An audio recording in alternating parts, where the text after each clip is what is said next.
Bakit palagi tayong napapagod minsan sa buhay? Bakit minsan nagugulo tayo sa buhay? Because there are two sources of our stress.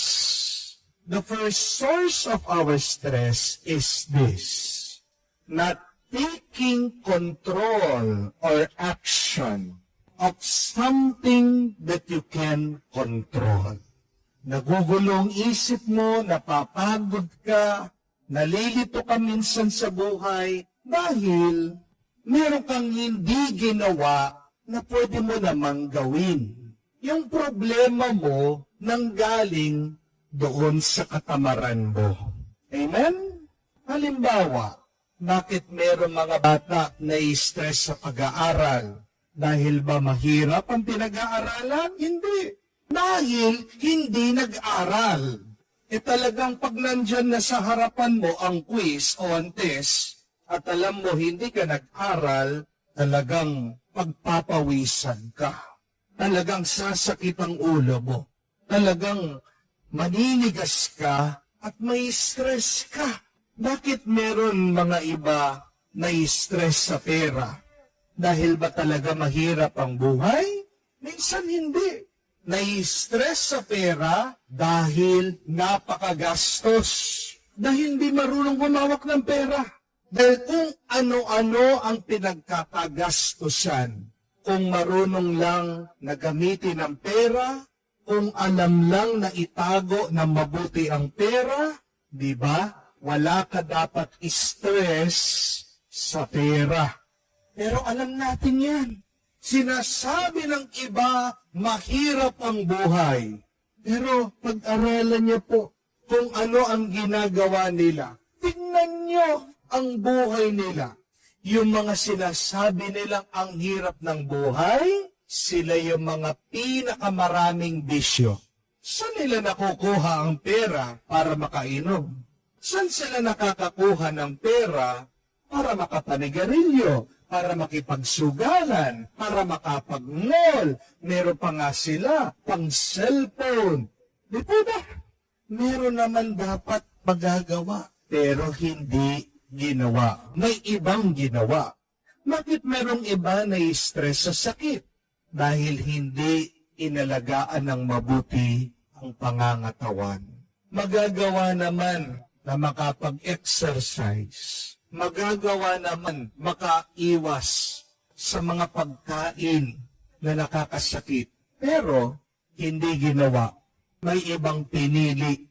Dapat naging masustansya ang kinakain, pero hindi ginawa, hindi pinili. Tandaan niyo po yan. Ang unang ugat ng ating stress, merong kang hindi ginawa na dapat magagawa mo naman nung umpisa pa lang.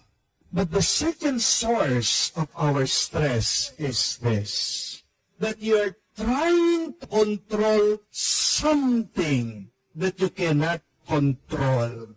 Pilit mong merong gustong gawin, pero sa totoo, wala kang magagawa. Tandaan niyo po, pag wala kang magagawa, wala kang magagawa. Kailangan mong tanggapin yon at kailangan mo na lang ipaubaya sa Diyos. Amen? Halimbawa, marami din sa atin na i-stress sa trabaho dahil napakarami ng ginagawa. Wala kang magagawa.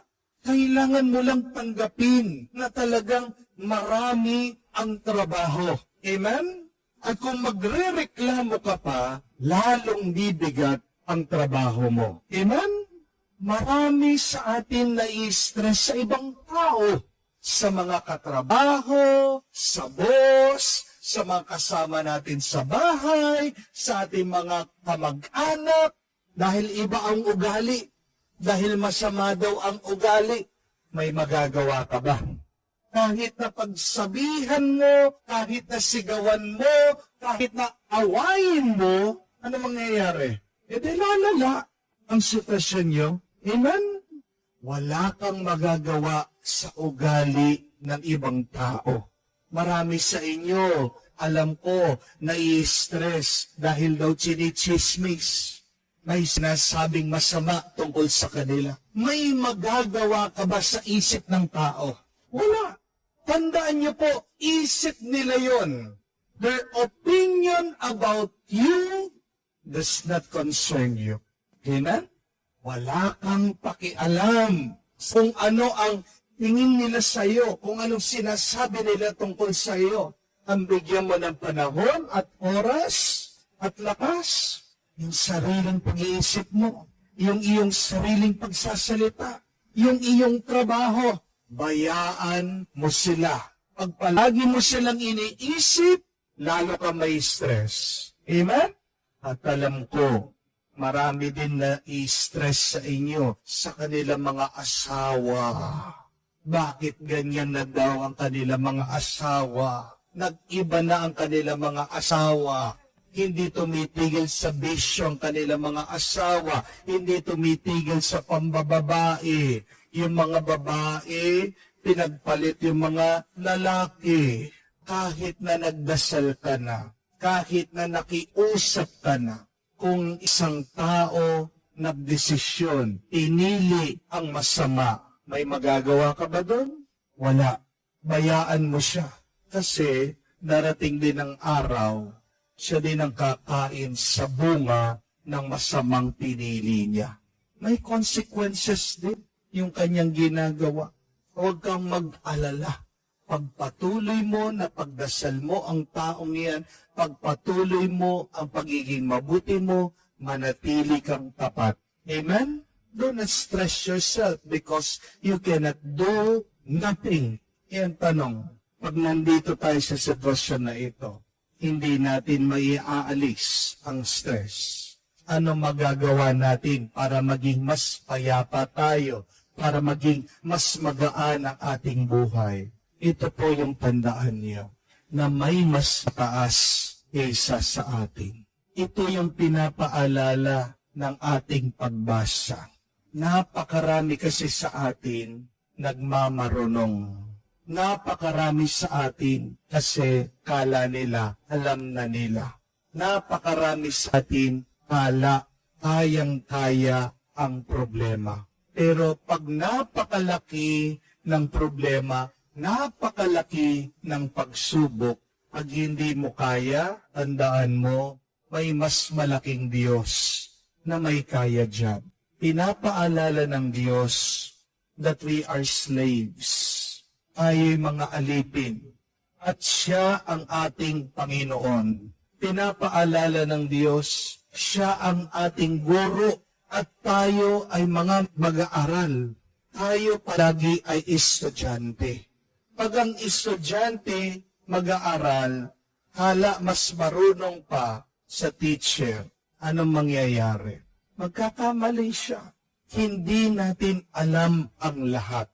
Kaya napakahalaga na palaging makinig, sumunod sa ating guro, sa ating Panginoon, sa ating Diyos. When you are stressed, remember, there is somebody that is more powerful than you. When you cannot control everything in your life, remember, God, our Lord, can control everything, can do everything.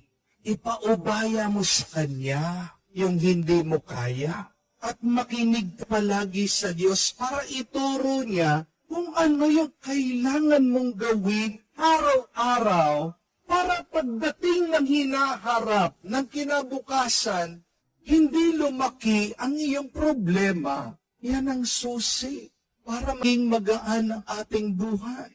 Yan ang susi para tayo ay magkaroon ng kapayapaan. Makinig sa ating guro, ang Panginoon, at ipaubaya mo ang lahat sa makapangyarihan nating Panginoon.